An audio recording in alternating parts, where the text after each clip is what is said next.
Halo, kembali lagi di Infinity Math. Jadi di video kali ini saya akan menjelaskan tentang pembagian bilangan desimal. Nah, sebelum kita belajar tentang pembagian bilangan desimal, terlebih dahulu saya akan menjelaskan tentang materi prasyaratnya, yaitu kita harus tahu dulu tentang perkalian bilangan desimal dengan bilangan kelipatan 10. Namun lebih tepatnya adalah bilangan berpangkat dengan bilangan pokoknya adalah 10 atau basisnya adalah 10. Nah, kita ke contoh soalnya. Misalnya pada contoh 1 itu yaitu 0,2 dikalikan 10 sama dengan 2. Nah, mengapa demikian? Kita lihat di sini karena 0,2 ini adalah satu angka di belakang tanda koma ya. Sedangkan 10 ini memiliki satu angka 0. Nah, ini merupakan trik saja ya. Nah, kita lihat, karena dia memiliki satu angka 0, maka kita memindahkan koma pada 0,2 ini satu langkah ke belakang. Berarti dia menjadi 0,2 koma begitu. Sehingga kita bisa tuliskan menjadi 2 saja. Nah, untuk contoh yang kedua, 1,75 dikalikan 100 sama dengan 175. Kita lihat. Nah, 1,75 ini memiliki dua angka di belakang tanda koma, sedangkan dikalikan dengan 100 memiliki dua angka 0. Nah, maka kita memindahkan koma ini dua langkah ke belakang, berarti dia menjadi 175 koma gitu ya. Sehingga kita bisa hilangkan tanda komanya. Nah, kita bisa tuliskan menjadi 175. Untuk contoh yang ketiga, 1,5 dikalikan dengan 100. Nah, ini berbeda dengan contoh 1 dan contoh 2. Kenapa? Karena 1,5 ini memiliki satu angka di belakang tanda koma, sedangkan 100 memiliki dua angka 0. Nah, untuk kasus ini kita harus memindahkan dua angka ke belakang, sedangkan untuk 1,5 ini hanya ada satu angka di belakang tanda koma. Nah, kita baca keterangannya di sini. Kita memindahkan tanda koma pada 1,5 dua langkah ke belakang. Nah, karena pada perpindahan satu langkah sudah menjadi bilangan bulat. Nah, kalau kita pindahkan satu langkah berarti sudah menjadi 15. Itu yang dimaksud. Dan masih tersisa satu langkah lagi karena kita harus memindahkan dua langkah. Nah, maka kita menambahkan 1 0 di belakang 15 sehingga dia menjadi 150. Nah, kalau misalnya sebagai contoh 1,5 dikalikan 1000 berarti kita harus pindahkan 3 langkah. Nah, pada langkah pertama kan sudah jadi 15. Nah, kita tinggal tambahkan 2 0 saja berarti dia menjadi 1500. Kira-kira seperti itu. Nah, ini ada contoh soal, silakan kalian kerjakan ya. Usahakan pakai trik ini, jangan menggunakan kalkulator. Oke. Nah, berikutnya kita membahas tentang pembagian bilangan desimal. Nah, di sini ada contoh soal, yaitu kita harus menentukan hasil pembagian dari 0,25 dibagi dengan 0,2. Nah, untuk langkah penyelesaiannya, yang pertama kita menentukan bilangan desimal yang paling banyak memiliki angka di belakang tanda koma. Oke, kita lihat di sini. Pada soal yang ini berarti 0,25 yang memiliki angka yang paling banyak, gitu ya. Oke, selanjutnya pada langkah yang kedua, kita tentukan berapa banyak angka yang di belakang tanda koma dari bilangan desimal tersebut. Di contoh ini 0,25 memiliki dua buah angka di belakang tanda koma. Berapa banyak? 2, gitu ya. Hubungannya dengan apa?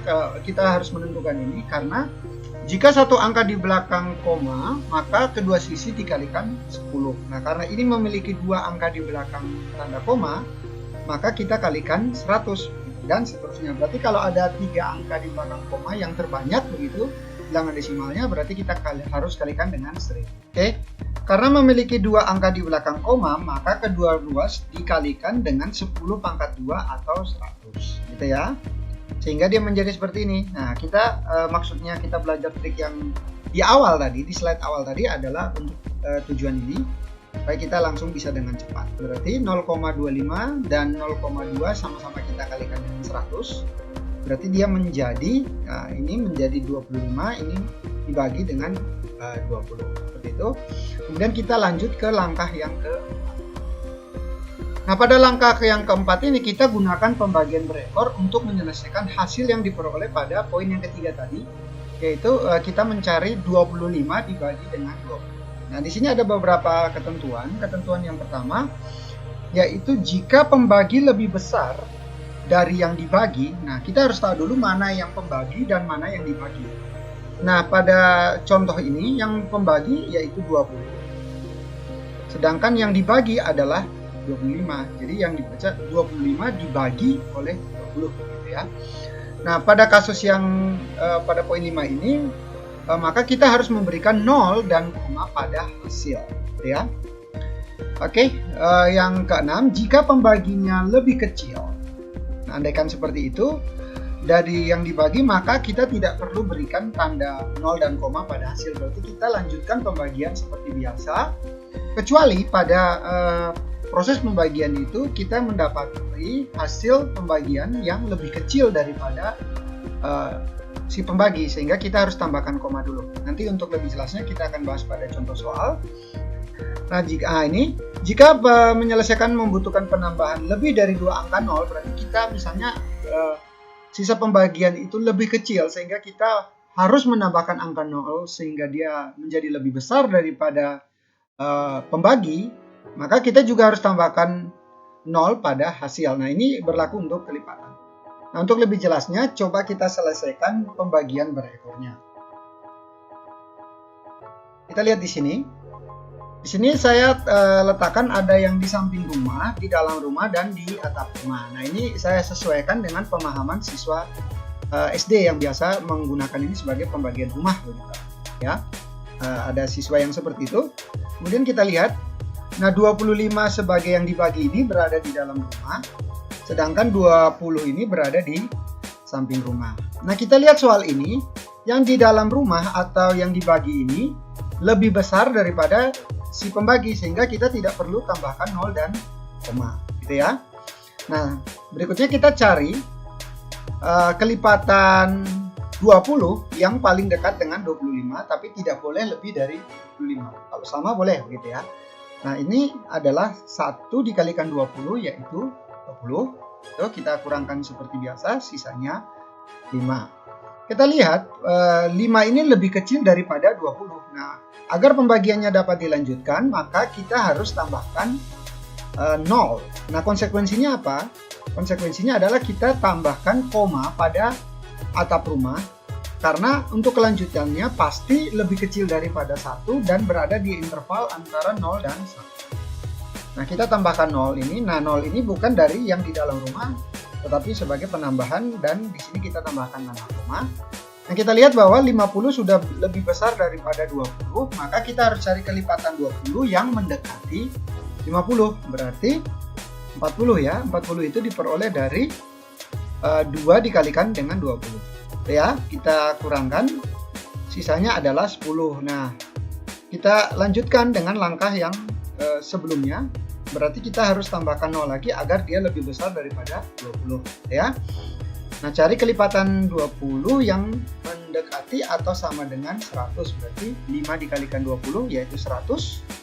Nah, kita tambahkan 5 pada atap rumah juga sehingga pembagiannya selesai. Oke, dengan demikian kita bisa menarik kesimpulan bahwa 0,25 dibagi dengan 0,2 hasilnya adalah 1,2.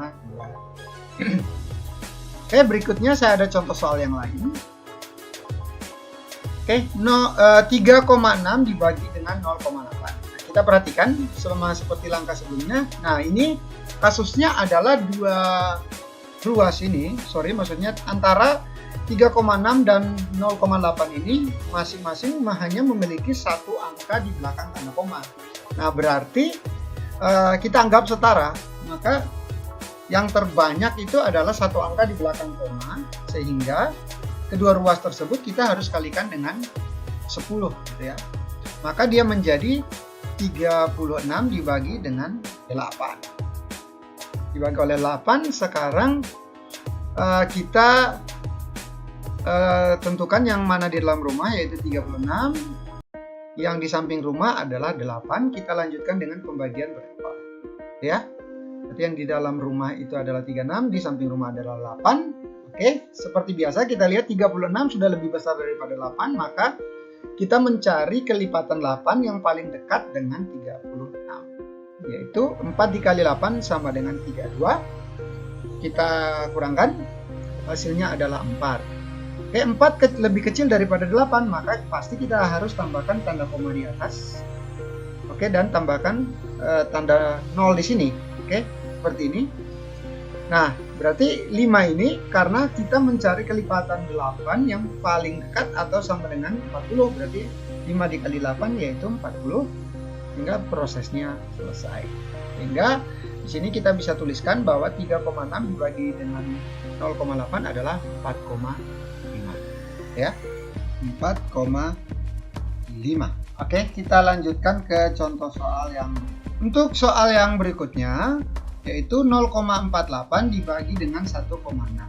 Oke, untuk soal ini kita lihat bahwa yang memiliki lebih banyak angka di belakang tanda koma yaitu 0,48. Sehingga karena dia memiliki dua angka di belakang tanda koma, maka kedua sisi harus kita kalikan dengan 100, ya.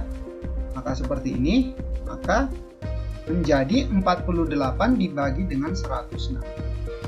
Ya. Oke. 48 yang nanti di dalam rumah dan 160 yang di samping. Nah, ini yang saya maksud tadi di beberapa poin setelahnya. Oke, kita lihat bahwa yang di dalam rumah 48 dan yang di samping rumah adalah 106. Kita lihat bahwa yang di dalam rumah ini pada awal pembagiannya ini lebih kecil daripada yang di samping rumah. Sehingga apa? Sehingga kita harus tambahkan 0 dan koma di atap rumah pada hasilnya gitu ya, dan kita harus tambahkan 0 pada yang di dalam rumah.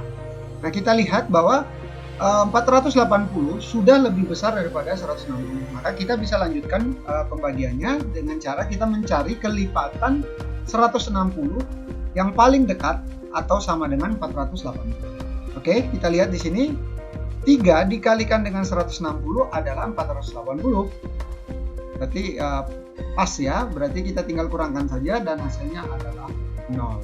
Dengan demikian kita bisa mengambil kesimpulan bahwa 0,48 ini dikalikan dengan 1,6 hasilnya adalah 0,3. Oke, kita lanjut ke contoh soal yang untuk contoh soal yang berikutnya. Kita diminta untuk melengkapi, jadi kita mengerjakan secara langsung gitu.